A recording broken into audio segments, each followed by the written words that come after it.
Hi, I'm Brandon. I love Hallmark Christmas movies. I'm Brian. I like Hallmark Christmas movies. I'm Dan, and I despise Hallmark Christmas movies. I'm Dave White, and I've got 19 staples in my thigh. And this is the Deck the Hallmark podcast. Deck the Hallmark, it's his podcast.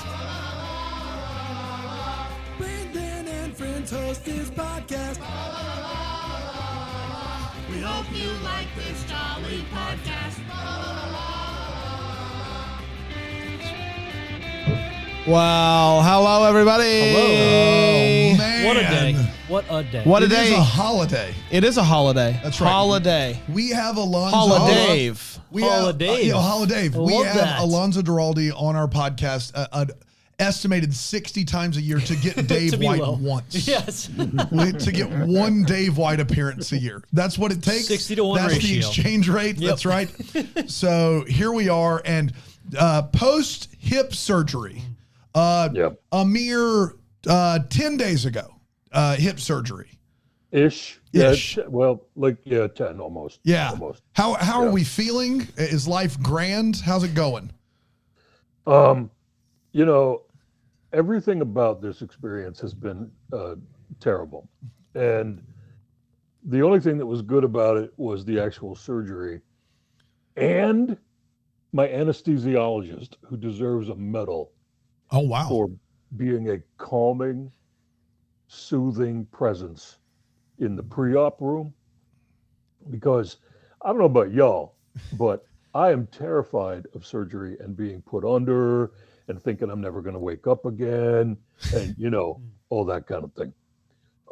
I've only had surgery once before in my life, but it was not good.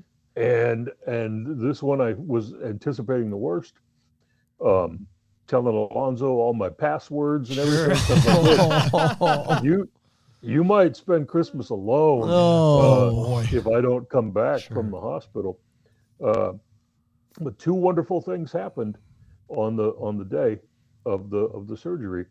I walked into the check-in place, and the security guard. This was, by the way, at 5:00 in the morning on a Monday morning. Wow. The security guard that I had to check in first was the most extravagantly gorgeous and perfectly makeup-faced trans woman in her security guard uniform. And I said, hello. And she said, surgery? And I said, yes. And she goes, through those double doors. Wow. And I was like, thank you, my queer sister. You have given me a blessing with your very presence. I did not say this to her, She knew. but I was thinking it. she's felt like watching now. good- She knows. a good omen to me that I had someone from my people greeting me at the hospital. I love it. And then the anesthesiologist comes in and he says, how you doing? And I said, I'm terrified. See, I don't like to pretend how I'm feeling. And What? he goes, are you scared? And I said, yes, I'm very scared. I said, I don't know if you can see it, but I'm very scared. And then he says this, and maybe it was a line, and maybe he says this to everybody, and I'm betting he does because he's practiced his bedside manner. But he said, don't be scared. I'm going to take care of you like you're my family. I'm going to take care of you like you're my big brother. Wow. And So I you do started it right there. crying. Oh, buddy. Wow. This guy, do we know his name? We can give a shout out. I could look it up in my records, but the dude was listening. Man. smooth and so good, and sincere. Yeah. It was wonderful. And then they cut me open, and they put a new titanium F hip inside me. It's Christmas season, so the F stands for fa la la. That's course. not what I call it off the mic, but it's all been good. Alonzo Duralde is the best caretaker He's a saint. Yeah. An one absolute could hope saint. for. He is tireless. Well, no, he's very tired. Yeah.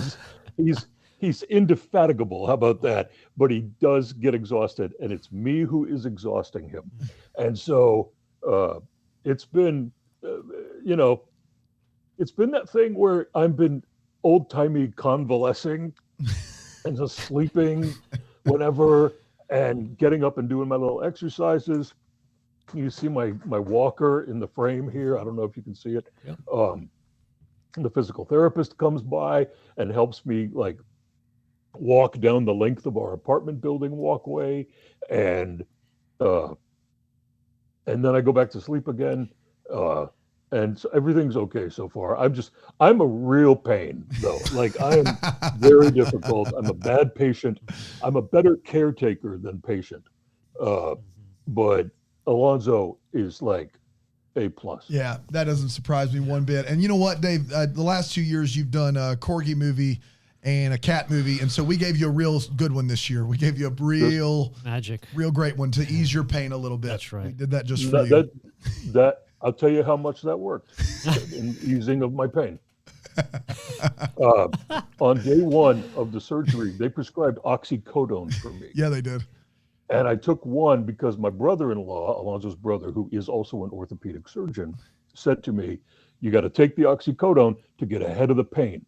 And then if you find out you don't need it later, you can take it, you can stop it. But I took the oxycodone and it made me want to throw up. Uh-oh. And I talked to the nurse and I said, how do people get addicted to this stuff? It makes me want to throw up. She goes, well, I'll tell you, there are two kinds of people in the world. There are people who it makes them want to throw up. And then there are people who it makes them feel really good. And she said, and those are the people who get addicted to it. And I said, well, it ain't going to be me. So the oxycodone was useless for any pain I had. And so was this film. But this film did make me wish that I had taken the oxycodone before watching it. That's the magic of this movie. It's the magic. It's the magic. It's the letter to Santa. Well, let's talk about it. Letters to, when did this movie air? 24th. 24th? Is that what they say? Of 2023, Letters to Santa, and it went a little something like this. Enrique and Rebecca take their two kiddos to the Christmas tree farm. He goes to hold her hand, and she pulls away, and she's like, I just need to leave. She's very behind on her book, but that's not really why she's leaving right now. Enrique and Rebecca, they are separated. We see them at marriage counseling, and we find out the root of the problem is that Rebecca was given an advance on her book that she hadn't written yet, and he used that money to save the family restaurant without talking to her first. That'll do it. They clearly have a lot to work through. They take their kids to see Santa, and Santa gives the kids a special pen. He says this: write a letter with this pen, with the thing that you truly want. Put it in the mailbox, and I'll know what to do. They get right to work, and they write a letter to Santa asking for a puppy. The next morning, a puppy appears outside their door with a Christmas bow. The kids are convinced that Santa brought them a dog. They tell the kids that they need to try to find the dog's owner first, but if no one claims them, then they can keep the pupper. Which I guess this is nice because it did end up being an animal movie after all. They hang out as a family watching the Nutcracker, and after laying the kids down, she asks them to stay and drink wine. He's like, is there anything else you would like me to do? And she's like, I have a list. And he's like, what's the number one thing on that list? And I got to be honest with you, at this point in time, I'm very interested in seeing where Hallmark's going to go with this, especially after seeing the Santa Straddle sesh from a few days ago. Right. Where are we going with this? Is anything on the table? Don't worry. Kids are going to call out for Rebecca to come up because they can't sleep, and there goes any of that. So he goes to leave. The kids decide to test the Santa pen again and ask for a PlayStation. We find out that the pen is not magic. Rather, it is Grandma who is checking the mail daily and is granting the wishes. She wants to make sure that the kids have an amazing Christmas despite the weirdness of it all. Speaking of weirdness, he starts to hang out with Candy, the new assistant GM at the restaurant, who also is a person he goes to for neck massages. It's all above board. When his truck doesn't start after one of those massage sessions, he sends Candy to go pick up the kids from Rebecca. This does not go well. Rebecca is real mad. Why would you send this woman that I don't know to pick up our children? Rebecca decides to use this Santa pin thing as inspiration for this book. The deadline's coming up. She has nothing. So she's like, Santa pin. And she starts to bond with the illustrator that they've assigned her for the book. The kids ask Santa for flowers for her mom. But when Enrique finds out about the flowers, he gets real jealous and mad. The kids then ask Santa for an elf to come and help Rebecca with her book. So when they meet the illustrator, they assume the illustrator is an elf. He's new and he's British. Do the math. They're all at this party together, and Liam, the illustrator, and Candy are also there. One big weird family hanging out. That inspires the kids to make one last big request for Santa, for their family to be together again. But it's not working. Rebecca's dancing with the elf. They're mad at that. So they go to try to take matters in their own hand by sneaking out of the house and tracking Santa down. So Rebecca, when she can't find the kids, freaks out, calls up Enrique and is like, hey, I don't know where the kids are. So they go and find them at the place, and they give them a big talking to. And so they get back to the place, and they have quite the conversation. They actually talk, and she's under so much pressure due to the book deadline, so he agrees to help her. Many hands, light work. Light work, they say. And that applies to writing a book as well. So they all meet at the restaurant to help her work through the book. The kids are basically outlining all the things that they have requested from Santa, and she's like, that's good. Also, the flowers from you. Like, it's all coming together. It's all making sense. She does the pitch. Goes great. Yay, we love that. Enrique decides to shoot his shots by going back to his musical roots, singing a little ditty. And if that doesn't work for you, I don't know what does. Then you don't know what does. Rebecca and Enrique, that's all you need. They talk through things, they kiss, the family's together again. The pen is magical, I'll tell you what. And that, my friends, was Letters to Santa. We did it. Let's take a quick break. We'll come back. We'll break this movie down. Dave White's hanging out with us, letting us know all episode long right here on Deck the Hallmark.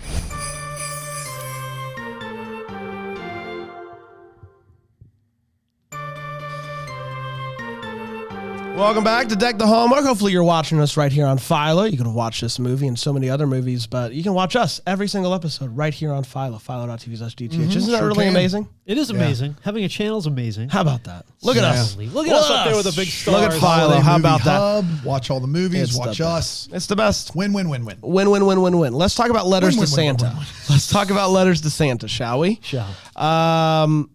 We're going to start with a hot take. I'm going to start with you, Brian. Yeah. It's customary and tradition, if you will. It's tradition. Yeah. What do you think of Letters to Santa? Letters to Santa. So this was filmed fully in Massachusetts, and so that's why I hate to be. You're a big Mass guy. Hate to be in this situation. Yeah. I am a big Mass guy. Yeah. Can you name one Red Sox player?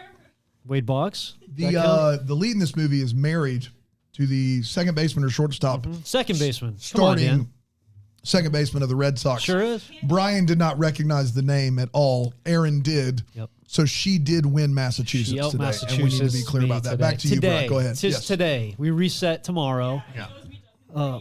Duncan for a year. Get you a crawler. So I hate this for Massachusetts and for this movie. I did not really like this movie very much at all. It wasn't even magical. And there were two parts at the end that were potentially magical, but it was like such a weird situation that it ended up being more of a wait what for me. I love all the Boston ties with this movie, and seeing Massachusetts on screen is great. But the puppy was the star of this movie, and that's kind of where I left off with it. Ooh. If you get Brian is subscribing to the if you can't say something good, try not to say anything at all. Because that's one of your shortest hot takes ever, and that means he really hated. Well, let's find out what Dave. If Dave, I think Dave's going to bring us back around. Subscribes to that same thing. Dave, what do you think about Letters to Santa? Well, first I want to apologize for the way I look right now on this camera, because I'm sitting in front of the sliding glass door that leads to our balcony, and I'm all blown out, so you can barely see me anyway.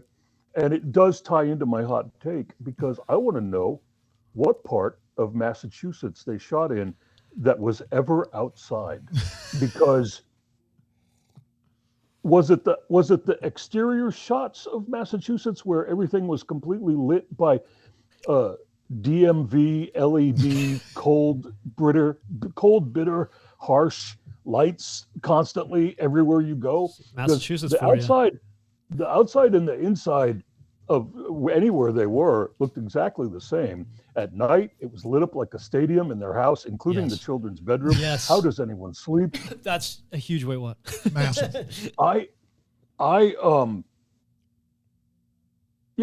There was a dog in this movie, and it was better than the corgis from the other movie that y'all made me watch. And then it was better than those kittens that weren't kittens from that kitten movie y'all made me watch. Yeah. So unfortunately, the dog wasn't there enough to make the rest of the movie worth looking at. But I wouldn't have been able to see the dog much anyway with the, Klieg lights that they had blasting everybody. And so I don't even know what I watched because I could barely make out, things on the screen. So some technical issues for you. Nothing says cozy like dry, cold, icy white lights in a house over your head, in your face. In your face, yeah. Interrogating you all night long. Everybody in Massachusetts is just trying to get through life like it's an orthodontist appointment, Dave. Yeah. That's all you got to know about Mass. It's just preparing us for I the real guess my world. hot take is also a wait what, but I don't even know what happened in this movie because I could barely pay attention to what was going on. I was just, every scene would be like, why? Get the flashlight out of my face. It's like when you're driving at night and those big SUVs with those new halogen lights are like I would never. shining right in your eyes and night blinding you. This movie was night blinding me. Yeah, that's fair. Night blinding. Yeah. Put it on the DVD box. Night blinding. Dave White. Oh no. It's your turn, Bran. Brandon, you got to rethink Step this. up to the Before plate, buddy. you say another word, you got to rethink this. You watch this by yourself. Dan, you want to go first this time and just put him in place real quick? You've Sure. heard enough. Go first. There's a You lot go of first. evidence You go first. being presented. I was promised a magic pin. I was promised a magic pin. Not a pin with gold glitter on it. An actual magic pin. It's magic to the kids. You read the synopsis? Magic to the We kids. read it. Magic pin. It's magic to the You kids. write it, it happens. Magic pin. want it, you This got it. movie has no magic in it. It is an absolute 100% certified dumpster fire. Ooh, it's been a while since we've gotten one Bottom of of the list. Actively booed the end of this movie when the song starts. Somehow both leads are they're both in a poker game to see who can be the worst person. That's what they're doing. Like, I'm taking your money. Call. I actually gave you that money. Raise. I'm getting real sexy neck massages from Candy. Yeah, like this movie is Call. is Here's trash. hot Liam. If you can turn the brightness down to 0 and see it, it's real bad. It's a bad movie. It's bad across the board. It has no singular thread. And here's the thing is, it's very clear that Hallmark has decided there is no such thing as a bad idea as long as it's original. Hallmark wants to break the mold of being the big city girl, goes back to small town, meets up with the hometown hunk. They want to break that mold. And so what they've done is they're like, pitch us any idea that isn't that. And the problem is right now they're saying yes to all of them. And this is one you should have said no to. Video card with Crazy Illustrator in it. You say no to that idea, right? Like, you say no to some of these ideas. The only positive I can say about this entire movie is that it portrayed a couple.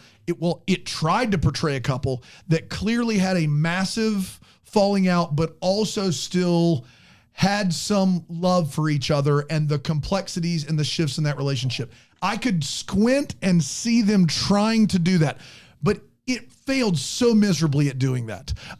There is no magic pin. There is no magic Santa. There is no magic. Movie's terrible. It's an absolute dud. And it not only that, but it came out the wrong time. It is like our 100th movie this week.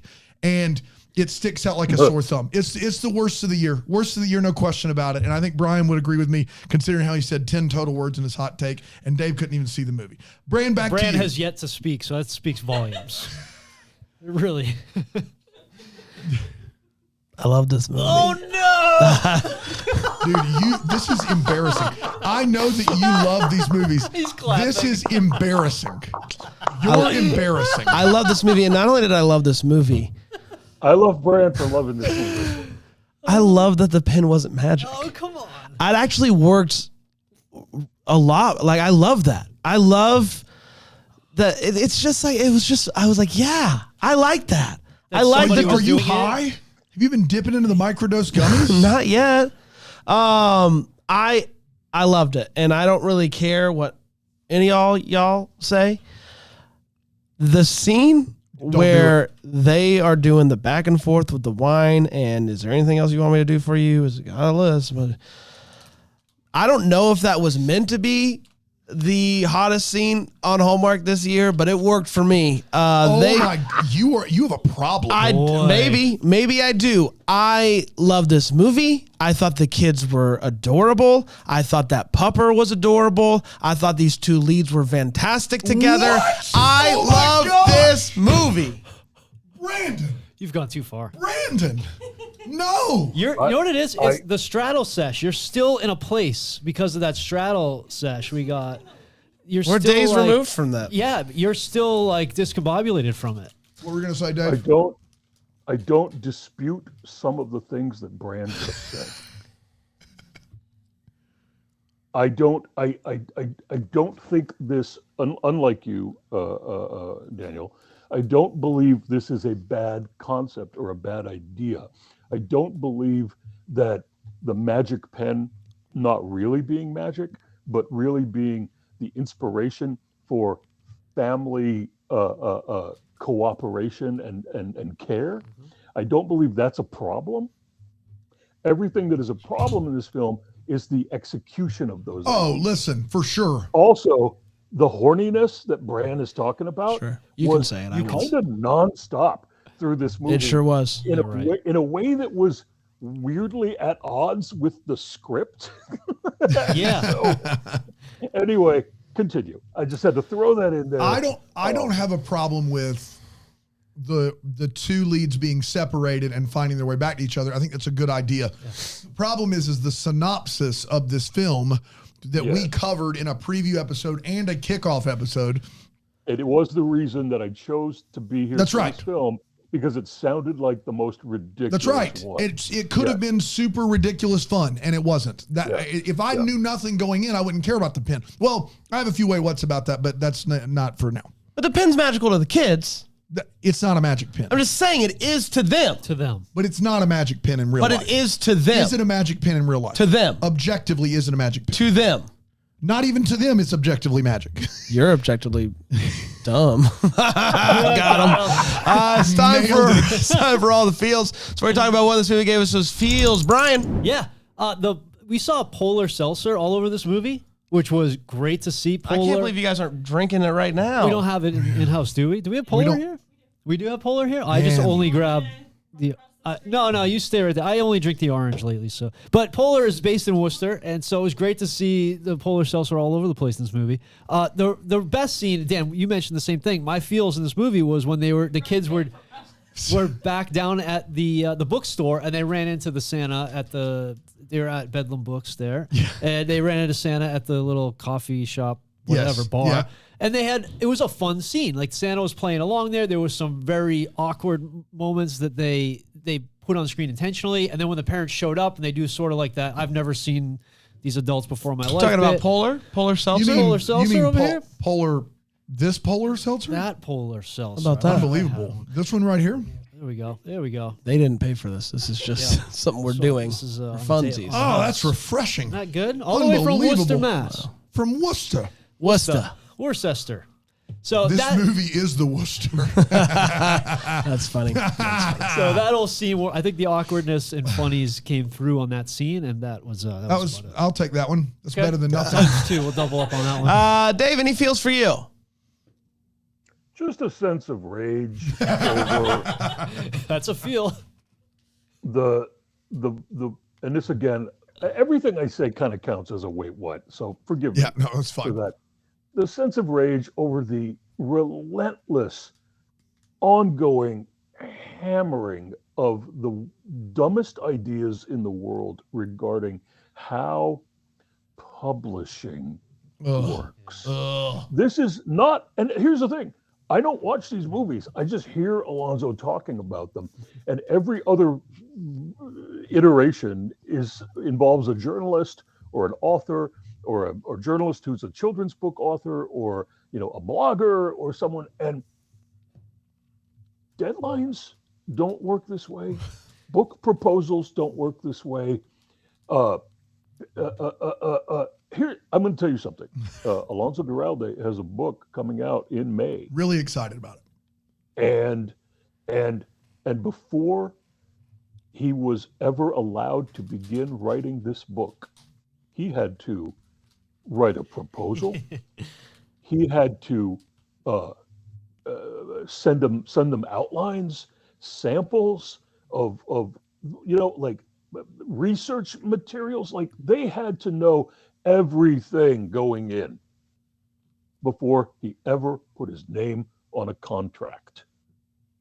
And this movie gets everything completely backwards and then acts as though you have to actually go to the publisher's office and give a PowerPoint presentation about what you're going to do to a group of people whose function is unknown, and then you have 10 days to finish the book. The deadline is, of course, as always, Christmas Eve, when everybody is still in the office, everybody's working. And at the end of this movie, her agent or her editor is there on Christmas Eve night in the office being like, hooray, you did it. Like none of this is accurate. And not only that, but they said the publisher loved the pitch so much that they're buying 25,000 copies. That doesn't work that way either. That is not how that doesn't happen like that. But here's the problem, right? They've been doing these kinds of films for years, and they keep telling you lies. Like the screenwriters might not know how publishing works, but somebody at Hallmark needs to understand that you could do it the right way. You could tell people the right thing and lose nothing from your script, right? You don't have to package it up in a box full of like gobbledygook. It doesn't matter. You could tell them the straight facts of how publishing really works for books, for magazines, for deadlines, for editors, for pitches, for proposals, for everything, and nothing would be a problem as it relates to who gets to do smoochy smooch at the end of the movie. It doesn't matter. It costs you nothing. Why? It costs you nothing. Why? And I'll tell you this, I'm risking my street cred here by saying this. I voluntarily watched the latest Hannah What's-Her-Face bakery movie. Hannah Swenson, yeah. Because, I got to know when the Murder Bakery is open and when it's closed and all what's happening, right? Alonzo has me hooked on the Murder Bakery movies. And they got something really accurately correct this year in the new Hannah Swenson movie. They finally, definitively, in the script, to the camera, told everybody the difference between a macaroon, which is a coconut cakey cookie, and a macaron, which is a French almond biscuit with a ganache or jammy filling inside. And they had a little bit of a conversation about the difference between these two things and how everybody from this point forward needs to get it right. So I am telling Hallmark, that is never listening to me and does not care that I exist, that I'm begging you, for the love of all boring greeting cards going forward, please get these facts straight. It's driving me insane. Yeah, I'm with you. To that point, an interesting point, of course. The person who wrote this movie had a similar process as an author would, exactly. She didn't just get, or What? this person didn't just get, was given a movie like, hey, here's money. Go write any, like, you don't need to even tell us what it's about. Just go write whatever you want to. Yeah, Like, there was some sort of thing beforehand. Well, they didn't vet these ideas. So I have the line. I'm glad that any writer gets a check. Exactly. Yeah. Yes. Even if it winds up looking and sounding like what I just watched last night, I don't care. I never blame the writer of these movies because someone writes a script and then it goes through the car wash. And you don't have any control over how hot or scrubby the car wash is. You have gotten paid and you don't have a say after that, unless you are somebody with a lot of juice, right? I don't blame the writer. I blame the corporation that is uncaring and unfeeling and has no concept of what, Christmas should feel like or look like or anything like. I could go on. No. I won't. I have, for my money, the line of the century, which was given by this sweet kid who has used in his mind, magical pen to ask Santa to send an elf to come and help mom with this book. And they all, filmed a TikTok together of sorts. Mm-hmm. And this kid pauses the movie and he says, "That should be dad dancing with mom, not some stupid elf." And I don't know why that line made me laugh so hard. You but watched it this in crushed. a very weird frame of mind. I love that line. That should be dad dancing with mom, not some stupid elf. I loved it. It gave me feels. Dan, take it away. I've already done mine, but do we have a cricket sound effect? I just don't like. That line doesn't do anything for you? This kid's now mad that the elf is here. He thinks there's literally a real elf You need who's to. dancing with his mom. You need to just take a few plays off. I'm not going to. Take a lap, buddy. Well, Take a I actually lap. am because I don't really have many what's for this movie. We'll do that on the other side of the break. What?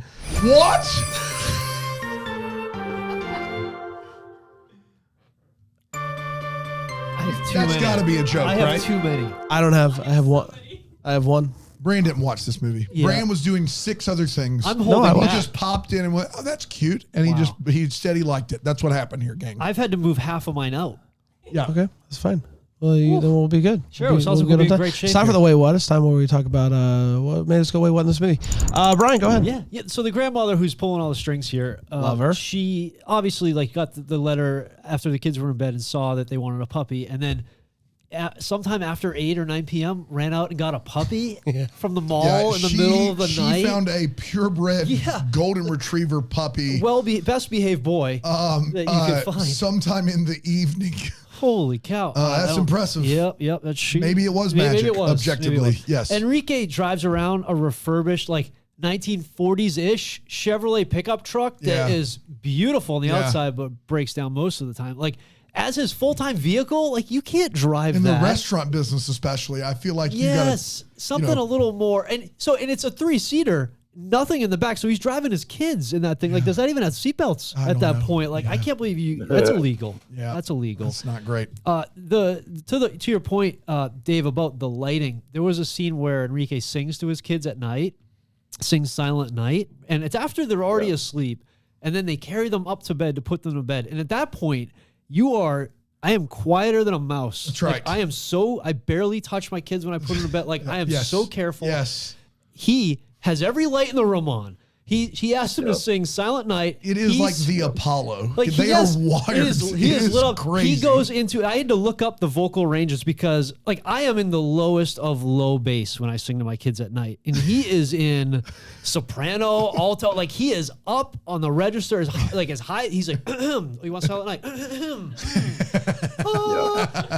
It is a performance of a lifetime, and I was like, no, all of this. And then he starts rapping, like freestyle rapping. It was the most cringy scene of all time. And like, as the mother. That was my favorite moment. Yeah, it was a great moment, but not now. Not now, Enrique. Like, he gets to leave, and she has to deal with these kids who are now wired and want to watch a rap video. In their spotlit bedroom. Yeah, there's no way, no world, like, where you do this. And he doesn't want to wake the kids by knocking on the door, so he's just going to wail on his 6 string on the porch and sing as loud as he can. That's right. Yeah, I don't want to knock on the door of my own house. That's not going to wake them. You guys want to hear Free Falling? Yeah. Everybody sing along. She's a good girl. The neighbors, are just like, shut up down there. Oh, I'm sorry. I refuse to knock on my door, but I'm going to get back to Free Falling if you don't mind. Man. And I had a bunch about the publishing company, and you crushed them, Dave, so I'm just going to omit all those. I'll just pass the baton here.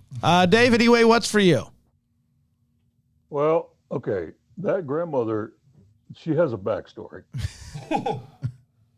She's a notorious Cruella de Vil style dog thief.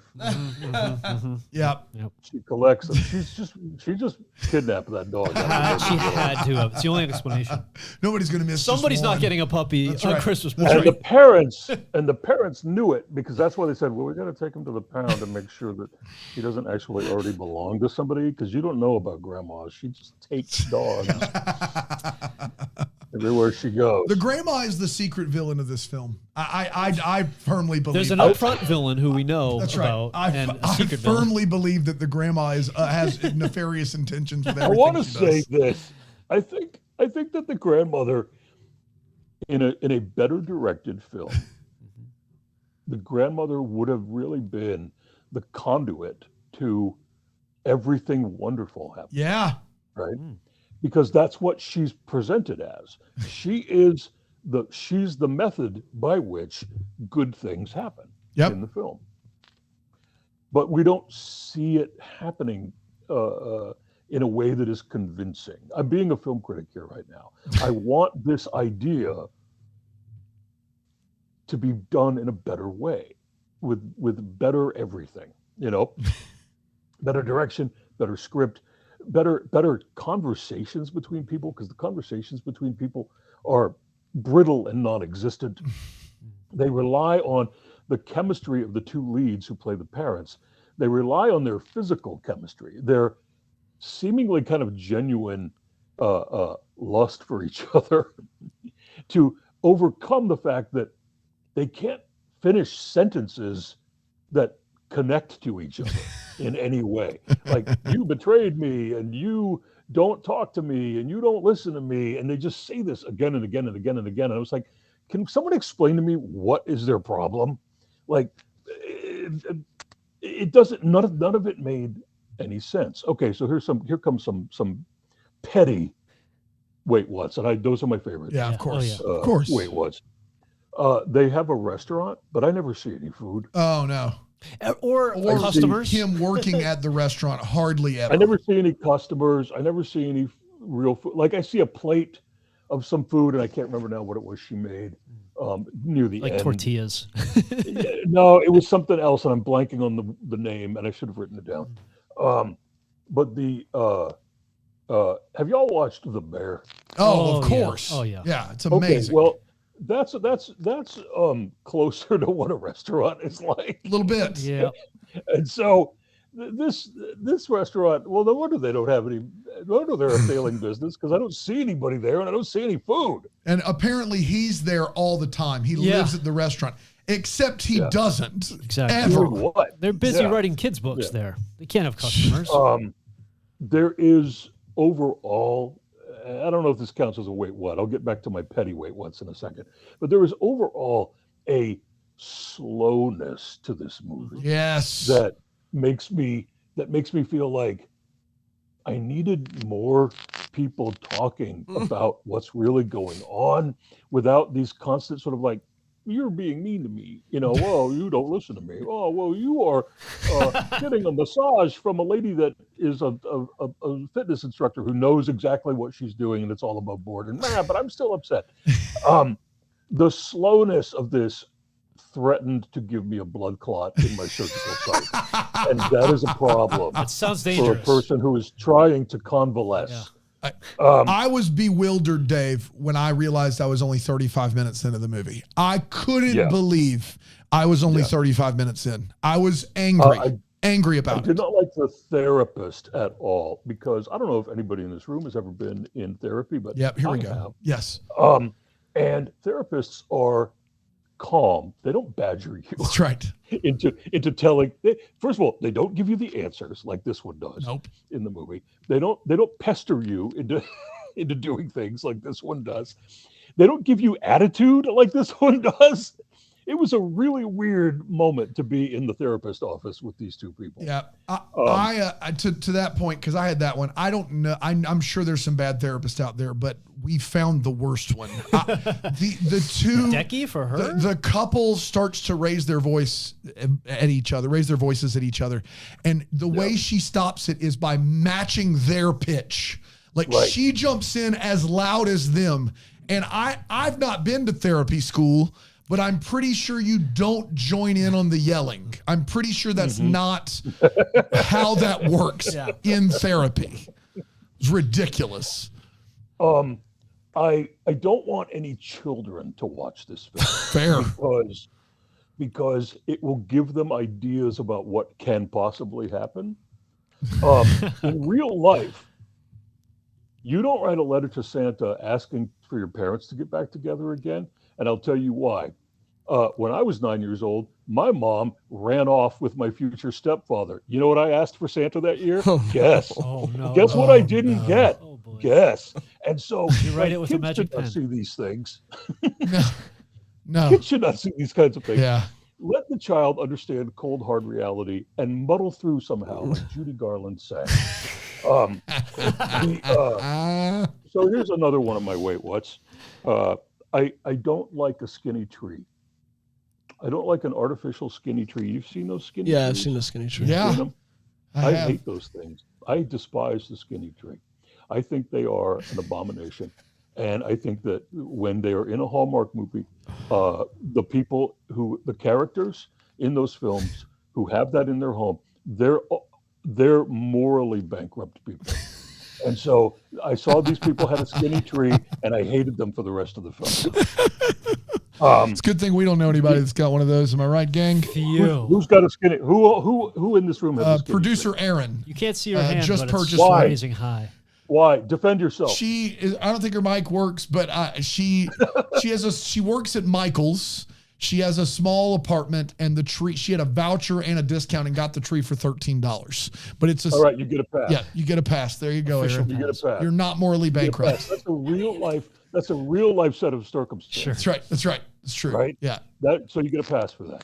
But in fiction, when you have a gigantic house and you jam a tree in the corner in between. I have a giant. That's right. They should have a tree on the porch. That's right. Yeah. The tree that they put in between the wall and their couch. There's like, we can fit this tiny little boy right in there. Yep. I would like to understand the Santa Claus in this movie for a moment and why no one's waiting to see him. Why do these kids just get to hop right onto his lap with no line? You ever been to take your kids to see Santa? Oh, you're going to wait 90 minutes to see Santa. It's miserable. You're going to be in line. You know why I don't have kids? I don't want to take them to see Santa. That's why. More than enough reason to, for sure. This is the least busy Santa in the world. Yeah. The title treatment, the font, the typeface, the title treatment for this movie is extremely ugly, and I was angry about that from the very beginning. Thank you. I hate Zumba. I don't think anyone should do Zumba. Mostly because I can't do anything right now with my hips. Maybe in the future, when I can move my hips again, and I have two new titanium fa-la-la hips, I might join a Zumba class, and I'll let y'all know if that happens. Currently, it just felt like Candy was taunting you. Right now, exactly. Candy was taunting me. What else do I got here? When dude pats himself on the gut. Yeah, get out of here, dude. Basically insinuates that he's fat. Yeah. And I'm like, come on, bro. You know what, guy? Guess what, dude? My orthopedic surgeon made me lose 70 pounds before I could get surgery. I used to weigh a big, beautiful, bouncing 325 sexy pounds. And now I weigh 248 pounds. and I feel weird. I feel like a twink. I feel like Timothy Chalamet right now, and it's strange, and I don't like it, and it's all I had to do it. So don't you go around patting your belly, you 160-pound actor, and being like, "Oh, look at me, I'm so fat. I need too many donuts."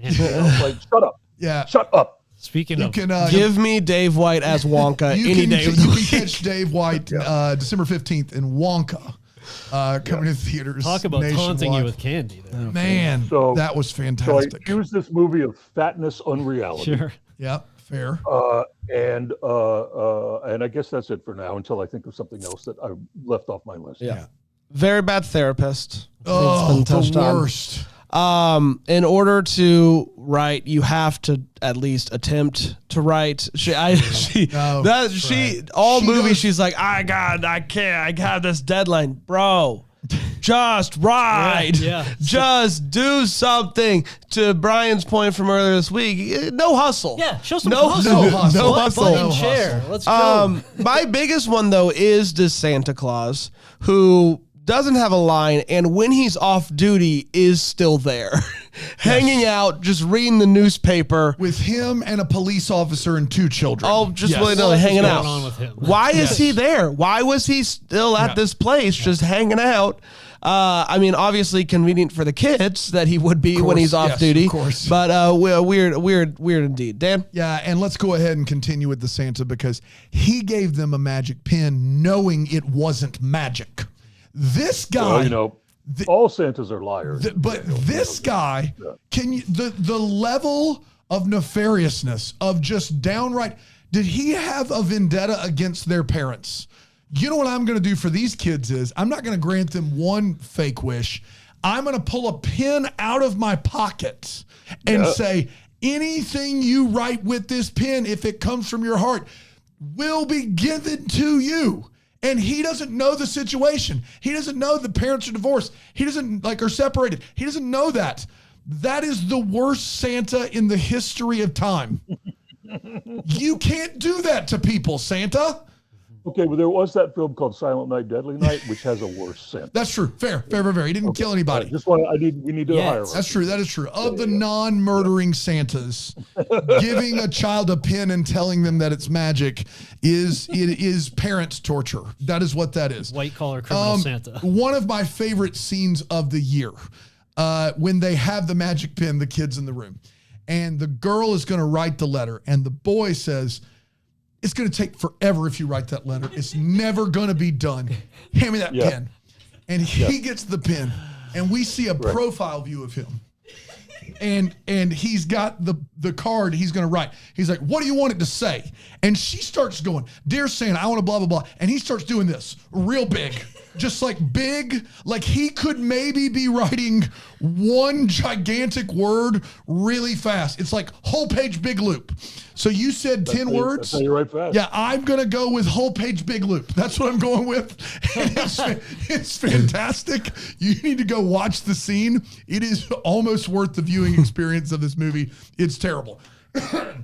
I don't think that the massage was above board. I don't. Why? Well, one, Candy is the assistant general manager of the restaurant. True. That is her full-time job, not licensed massage therapist. 1. 2, she also teaches Zumba for some reason. And 3, it's weird that he goes to her with a neck issue and she's like, "You know what's best for a neck massage is if you lay down flat on the ground."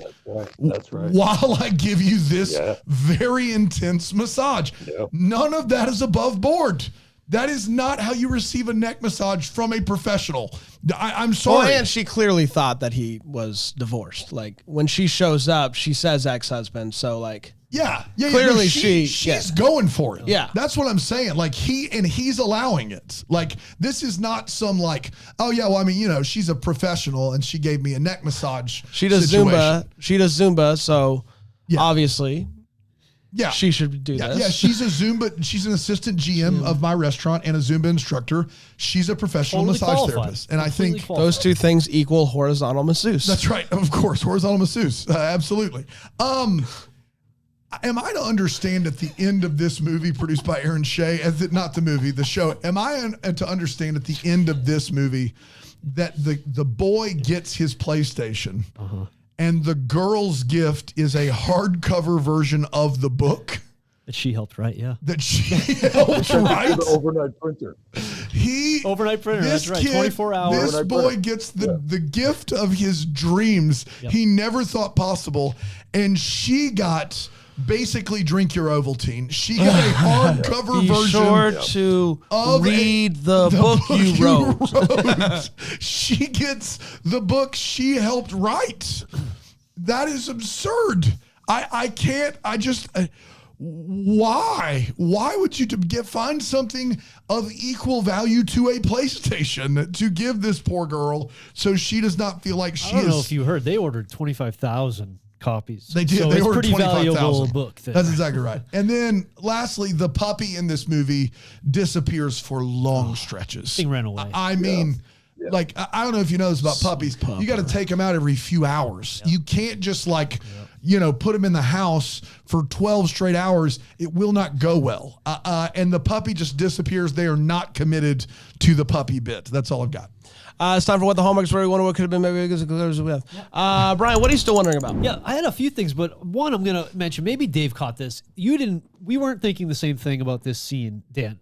It was when Maria, his sister, there's a dinner scene where Hot Liam speaks Spanish because he speaks multiple languages. And then the sister, Maria, says something in Spanish. And my take on it was that it was all voiceover, all dubbed over, because I don't know what happened there, but to me, it looked like she was just moving her lips and the voice was added after. And then there's a whole other sentence she says, not in Spanish, that they continue with the voiceover because it just looked like the lips weren't matching up with the words. I didn't catch it. It didn't look like it to you. That's my official. To me, I'm like, this is the greatest thing I've ever seen. It looked so much like patchwork to me, but I don't know. I would love to know if I'm right or if I'm wrong because it's going to bug me for a long time. Anybody Dave, else? what are you still wondering about? I'm wondering why at the end, when he sings that loud song to her on the porch that threatens to wake their children, why the screenwriter couldn't have come up with a fun word to rhyme with husband, like flusband or something. Just make something up. Flusband. Instead, they follow up this clunkety line in a song in which all the lines are clunkety. With I don't even remember if it rhymed or not, or something like, but I love you, baby. Like that was how it ended. Really good. Rhyme something with husband or get out of here. Yeah. So get out of here. Rhyme something with husband or get out of here. It's clear as crystal. On the doorstep. Liam's a star. Love Liam. I don't know who Liam is. He's the illustrator. Hot Liam. Hot Liam. Yes, got it. Come on. No Hot Liam. Liam the elf. What we don't get is much of Liam's backstory, which is apparently he is an illustrator that gets to do whatever he wants to. That's where he's at. Yes. And he, just like the publisher, doesn't know what her story is going to be. Just loved her first two so much. That flew over from the UK. So what is a comparable? What's a comparable illustrator to Liam? Like in real life, because he is somebody who can pick whatever jobs he wants to and chooses this one with no other information. So, he seems like a very powerful person. It seems like a very powerful role, but I don't know. Dan? The way I was understanding the TikTok video is that it was in lieu of a Christmas card, correct? That's how I understood it, yeah. Is like they sent that out as their Christmas card. Why was Liam in the Christmas card? And Candy. Why was was she there too? Candy was not in it. Candy's there too, isn't she? No. Okay. Just Liam. I thought Candy she was would there have too. been in it if she were there, though. They'd let anybody. Who's there when it happens? The year before they say, well, the UPS driver. Yeah, UPS driver. Oh, anyone they who's do there? say the UPS driver was in it. There you go. Great. I got my question answered. Boom. I feel like at this point it's airtight. It's an airtight. It's an all-play situation. Yep. We did it, everybody. Congratulations. Lots of verbal arguments, sparring. fighting. Sure was. Yes. But were there any fist fights, any action sequences that perhaps we missed? There's only one person who can tell us that. It's Vic Webster. Here's a fighting chance with Vic Webster, which Dave White will not be able to hear. Fighting chance with Vic Webster. A fighting chance with Vic Webster. Was the fighting in the movie? Did someone get hurt? It's a fighting chance with Vic Webster. A fighting chance with Vic Webster. A fighting chance with Vic Webster. Vic Webster! Oh, this one was full of action. During the commercials.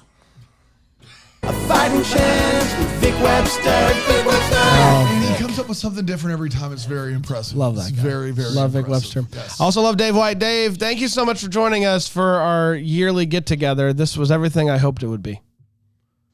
It was also everything I hoped it would be too, minus my leg is swelling up now, and I think it's because of y'all. Yeah, We feel we're terrible. done. Yeah, you need to go. You better figure that soon. out, buddy. We I'll love send you. a magic pen and And maybe we'll be the yes. first to wish you a Merry Merry Christmas. Merry Christmas. Deck the Hallmark's a Bramble Jam podcast is produced by Aaron Shea. For more information on Deck the Hallmark, you can go to deckthehallmark.com. For more information on the Deck the Hallmark family, you can go to bramblejamplus.com. Deck the Hallmark is presented by Philo TV. For a free trial of Philo, go to philo.tv/DTH.